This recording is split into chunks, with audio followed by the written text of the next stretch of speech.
RRBALP కోసం Sridhar's CCE November 30 free talent test qualify అయ్యి 1000 మందికి free coaching. Welcome to Suman TV. నేను మీ సుమన్ టీవీ. నాకు చాలా మంది ఎగ్జామ్స్కి వెళ్ళేటప్పుడు తీసుకోవాల్సినటువంటి జాగ్రత్తలు ఏంటి? అరే ఎగ్జామ్స్కి వెళ్ళేటప్పుడు ఎలాంటి జాగ్రత్తలు తీసుకోవాలో మాకు తెలీదా, దాని మీద కూడా వీడియోనా అనుకునేటువంటి వాళ్ళు ఉంటారు. దాని మీద కూడా వీడియో ఉంటుంది. ఎందుకు అని అంటే చాలామందికి ఎగ్జామ్ సెంటర్లో ఇన్విజిలేషన్స్ లేరు కదా, మనల్ని ఎవరు అబ్జర్వ్ చేయట్లేదు కదా అనుకునేటువంటి ఆలోచన మీకు ఉంటుంది కదా. లేదు, ఎవ్రీథింగ్ అబ్జర్వేషన్లోనే ఉంటుంది. మనం చేసేటువంటి చిన్న చిన్న మిస్టేక్సే మనల్ని జైలు వరకు పంపించేటువంటి అవకాశం ఉంటుంది. కాబట్టి వీడియో మొత్తం పూర్తిగా చూడండి. గవర్నమెంట్ ఆస్పిరెంట్స్ ఎవరైతే ఉంటారో ఎందుకు ఈ వీడియో చేస్తున్నాం అనేటువంటి దాని మీద మీకు ఒక పర్టికులర్ అవగాహన వస్తుంది. సో అది ఏ ఎగ్జామ్ అయినా సరే, రేపు జరగబోయేటువంటి IBPS ఎగ్జామ్స్ అయినా సరే ఎలా కేర్ తీసుకోవాలనేది ఈరోజు మనతో పాటు శ్రీధర్ CCE నుంచి శ్రీధర్ గారు ఉన్నారు. వారి మాట్లాడే తెలుసుకుందాం. Hello sir. Hello sir. Exams యాక్చువల్గా గవర్నమెంట్ ఆస్పిరెంట్ అంటే దానికి తగ్గట్టే మైండ్ సెట్ ఉండాలి. కానీ కొన్నిసార్లు ఏమవుతుందంటే ఎగ్జామ్ సెంటర్కి వెళ్ళిన తర్వాత పక్కన ఆన్లైన్ ఎగ్జామ్ కదా, ఏమవుతుందిలే, ఎవరు మనల్ని అబ్జర్వ్ చేస్తారులే అనుకున్న ఆలోచనతో ఇద్దరు స్టూడెంట్స్ ఏం చేస్తారంటే ఒక అండర్స్టాండింగ్కి వస్తారు. ఫస్టే ఎగ్జామ్ బిఫోర్ ఒక అండర్స్టాండింగ్ వస్తారు. ఒక సెక్షన్ నువ్వు, ఒక సెక్షన్ నేను కవర్ చేసుకుందాం అని చెప్పేసి అనుకుంటుంటారు. అక్కడే చేసేటువంటి అతిపెద్ద మిస్టేక్. అక్కడి నుంచే మిస్టేక్స్ స్టార్ట్ అవుతూ ఉంటాయి. కానీ వాళ్ళకి తెలియదు మన చుట్టూ ఇన్ని క్యాంప్స్ ఉన్నాయి, ఎంత అబ్జర్వేషన్ ఉంది అనేటువంటి విషయం అర్థం కాదు. ఎలా చెక్ చేస్తారు, వీళ్ళు కూడా ఏ విధంగా బిహేవ్ చేయాలి ఎగ్జామ్ సెంటర్కి వెళ్ళే ముందు? రైట్ అండి. అసలు ఫస్ట్ ఎగ్జామ్కి వెళ్ళేటప్పుడు డాక్యుమెంట్స్ ఏమేమి కావాలనే దాని దగ్గర నుంచి స్టార్ట్ చేద్దాము. ఓకే. హాల్ టికెట్, ప్రిలిమినరీ అయితే ప్రిలిమినరీ హాల్ టికెట్, 2 ఫోటోగ్రాఫ్లు, నెక్స్ట్ మన ఆధార్ కార్డు ఒరిజినల్, దాంతోపాటు దాని యొక్క జిరాక్స్. మెయిన్స్ ఎగ్జామ్కి వెళ్ళేటప్పుడు ప్రిలిమినరీ ఎగ్జామ్ యొక్క హాల్ టికెట్ మీద వెరిఫైడ్ స్టాంప్ వేసి ఉంటారు. అది, దాంతోపాటు ఆ రోజు వెరిఫై చేసినటువంటి Aadhaar card xerox, next mains hall ticket, ఈ కంపల్సరీగా తీసుకెళ్ళాలి. లోపలికి వెళ్ళేటప్పుడు టైంకి వెళ్ళాలి. ఎందుకని టైంకి వెళ్ళాలి? మామూలు ఎగ్జామ్స్లో అయితే గ్రేస్ పీరియడ్ ఉంటుంది, అంటే ఒక 5 నిమిషాలు లేట్ ఇచ్చినా అలౌ చేయటం. బట్ ఈ ఎగ్జామ్స్లో గ్రేస్ పీరియడ్ అనేది ఉండదండి. టైంకి ఆన్ డాట్, అంటే దాంట్లో ఎంట్రీ టైం ఉంటుంది. ఆ ఎంట్రీ ఎంతవరకు ఇస్తారనేది కూడా హాల్ టికెట్లో మెన్షన్ చేస్తారు. ఆ మెన్షన్ చేసిన టైంని సీరియస్గా ఫాలో అవ్వాల్సిందే. 1 సెకండ్ లేట్ అయినా కానీ లోపలికి ఎంట్రీ ఇవ్వరు. నెక్స్ట్, ఈ పిల్లలకి, డిగ్రీ చదివినటువంటి పిల్లలకి యూజువల్గా ఉండేటటువంటి అలవాటు ఏంటంటే కాపీ కొట్టడం. ఇన్విజిలేటర్ లేడు కదా, కాపీ కొడదాం అనుకుంటారు. కానీ ఈ కాంపిటేటివ్ ఎగ్జాముల్లో సాఫ్ట్వేర్తోనే కాపీ కొట్టిన వాళ్ళని పట్టుకోవచ్చండి. ఎట్లా అంటే ఇప్పుడు కండక్ట్ చేసే ఆర్గనైజేషను TCS వాళ్ళు కండక్ట్ చేస్తున్నారు. బ్యాంక్ ఎగ్జామ్స్ అన్నీ కూడా, SSC కూడా వాళ్ళే కండక్ట్ చేస్తున్నారు. ఆ సాఫ్ట్వేర్లో నా నాలెడ్జ్ ప్రకారం దాదాపు 15-16 చెక్లు ఉన్నాయండి. ఓకే. 15-16 15-16 స్టేజెస్లో చెక్ చేస్తారండి. ఎలా సార్ అది? ఎట్లా అంటే ఫస్ట్ ఎగ్జామ్ జరిగింది, ఇండియా మొత్తం ఎగ్జామ్ జరిగింది, సేమ్ మార్కులు వచ్చిన వాళ్ళని బయటికి తీస్తారు. కరెక్ట్లు, ఇప్పుడు ఫర్ ఎగ్జాంపుల్ మన ఇద్దరమే ఎగ్జామ్ రాసాము, మన ఇద్దరికే సేమ్ మార్క్స్ వచ్చినాయి అనుకోండి. సేమ్ మార్కులు వస్తే మీ కరెక్ట్లు ఏంటి, నా కరెక్ట్లు ఏంటి, మీ తప్పులేంటి, నా తప్పులేంటి, ఎగ్జాక్ట్గా మ్యాచ్ అయినాయి అనుకోండి. మ్యాచ్ అవ్వకపోతే వదిలేస్తారు. మ్యాచ్ అయినాయి అనుకోండి, ఏ ఊళ్ళో ఎగ్జామ్ రాశారనేది చూస్తారు. వేరు ఊళ్ళలో రాశాము, వదిలేస్తారు. సేమ్ ఊళ్ళోనే రాశాము, ఏ ల్యాబ్లో రాశారు. నెక్స్ట్, వేరు ల్యాబ్లో రాశారు, నో ఇష్యూ. సేమ్ ల్యాబ్లోనే రాశారు, సీటింగ్ చెక్ చేస్తారు. వీటితో పాటు మీరు పెట్టిన దాన్ని తర్వాతే ప్రతి క్వశ్చన్కి ఆన్సర్ నేను పెట్టాను అనుకోండి, అంటే నేను మీ దాంట్లో కాపీ కొట్టినట్టు ప్రూవ్ అవుతుంది. CC కెమెరా ఫుటేజ్ తీస్తారు. దీన్ని IBPS వాళ్ళు ఈరోజు వరకు సీరియస్గా తీసుకొని కేసు పెట్టి ఇంప్లిమెంట్ చేయలేదు కానండి.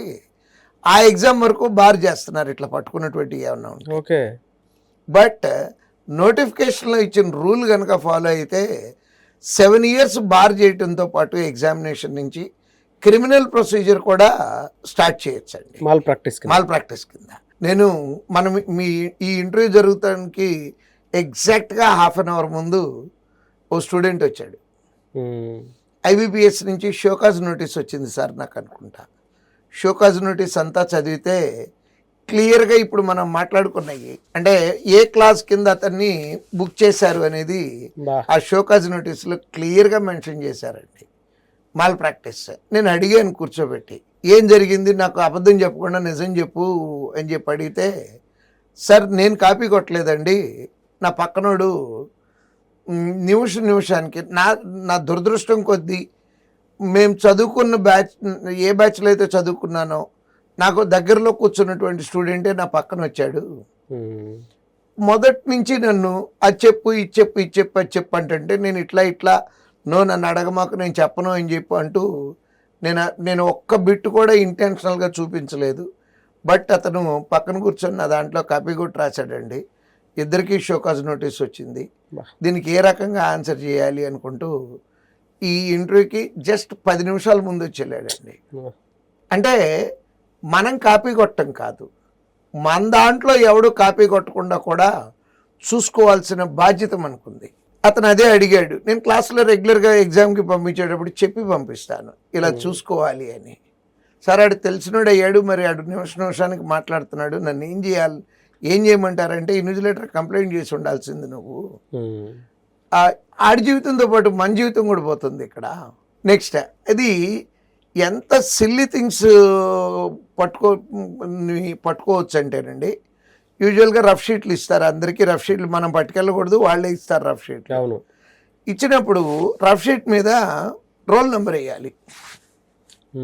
మీ రఫ్ షీట్ మీద మీ రోల్ నెంబర్ వేయాలి, నా రఫ్ షీట్ మీద నా రోల్ నెంబర్ వేయాలి. పొరపాటున గాలికి నా రఫ్ షీట్ కొట్టుకొచ్చి మీ దగ్గర గాలికి అంటే అక్కడ ఉన్నటువంటి పరిస్థితులకి కొట్టుకొని వచ్చి మీ దగ్గర పడింది అనుకుందాము. తెలిసినా తెలియపోయినా కొంచెం ఆ షీట్ ఇవ్వరా అని అడుగుతాము. అడిగినా కూడా టచ్ చేయకూడదండి. కారణం ఏంటంటే ఎక్స్చేంజ్ ఆఫ్ ఆన్సర్స్ అనే ఒక క్లాజ్ ఉందండి ఐబీపీఎస్ నోటీస్లో. ఓకే.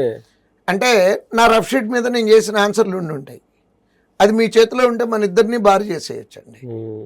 ఎంతకాలం బార్ చేయొచ్చు? Any mistake 7 years. That IBPS వాళ్ళు రీసెంట్గా, ఇంతకుముందు నుంచి రూల్స్ అన్నీ ఉన్నాయండి, బట్ పని కట్టుకొని మాల్ ప్రాక్టీస్లు ఇట్లాంటివన్నిటిని సీరియస్గా తీసుకుంటాము అని ఒక 15 days బ్యాక్ నోటీస్ కూడా ఇచ్చారండి పిల్లలందరికీ. ఏ నోటీస్ సార్ అది? అంటే ఈ రకంగా ఏ రకమైనటువంటి తప్పులు జరిగినా సరే మిమ్మల్ని ఈ రకంగా అంటే చేసే తప్పులు ఏంటి, ఈ చేసే పనిష్మెంట్లు ఏంటి అని నోటీస్ రీసెంట్ ఒక 15 days బ్యాక్ పబ్లిష్ చేయడం జరిగింది. కానీ ఈ రూల్స్ అన్నీ కూడా ఎప్పటి నుంచో ఉన్నాయి. ఇంతకుముందు ఇంప్లిమెంట్ చేసి ఉండకపోవచ్చు, ఇప్పటి నుంచే సీరియస్గా ఇంప్లిమెంట్ చేస్తున్నారు. Okay, that is comes under malpractice. Yes, malpractice in the sense 7 years bar. 22 సంవత్సరాల పిల్లోడిని 7 ఏళ్ళు బార్ చేశారంటే 29 ఏజ్ అయిపోయింది. ఇంకా క్రిమినల్ ప్రొసీజర్ కూడా స్టార్ట్ చేయొచ్చండి. బట్ ఇప్పటి వరకు అయితే నా అనుభవంలో బార్ చేయటం కొన్ని చూసాము, షోకాజ్ నోటీస్ ఇచ్చి ఆ ఎగ్జామ్ ఆపేయటం చూసాము. బట్ క్రిమినల్ ప్రొసీజర్లు అయితే ఇంతవరకు చూడలేదు. బట్ అది కూడా చేస్తాము సీరియస్గా అని చెప్పి మొన్న ఐబీపీఎస్ వాళ్ళు ఇచ్చినటువంటి నోటీస్లో ఉందండి. అందుకని నేను విద్యార్థులకు ఇచ్చే సలహా ఏంటంటే, మనం కాపీ కొట్టడం కాదు, మన దాంట్లో వేరే వాడు కాపీ కొట్టకుండా కూడా చూసుకోవాల్సినటువంటి బాధ్యత మనకు. మీరు ఇలా మాట్లాడుతుంటే భయంగా అనిపించింది ఒకటే సరే. అంటే స్టూడెంట్ ఏజ్లో ఉన్నప్పుడు మనకేం అర్థం కాదు, కానీ చేసే మిస్టేక్ ఆ సరౌండింగ్లో అంటే ఆ సర్కమ్స్టాన్సెస్లో ఎగ్జామ్కి ముందు ఇద్దరు ఒక మాట అనుకొని ఎగ్జామ్స్ రాసేటప్పుడు ఎవరో మనల్ని అబ్జర్వ్ చేయట్లేదు అనుకునేటువంటి వాళ్ళు ఎక్కువ మంది ఉంటారు. అని మీరు చెప్పిన తర్వాత అర్థమైంది ఇన్విజిలేటర్ అవసరం లేదండి, పట్టుకోవడానికి టెక్నాలజీ ఉంది వాళ్ళు. Yes, true sir. నేవే sir, thank you so much. ఎందుకంటే ఎగ్జామ్స్కి బిఫోరే ఈ వీడియోని మీరు మాకు ఇస్తున్నందుకు we are very happy. Thank you so much Sridhar sir. Thank you అండి.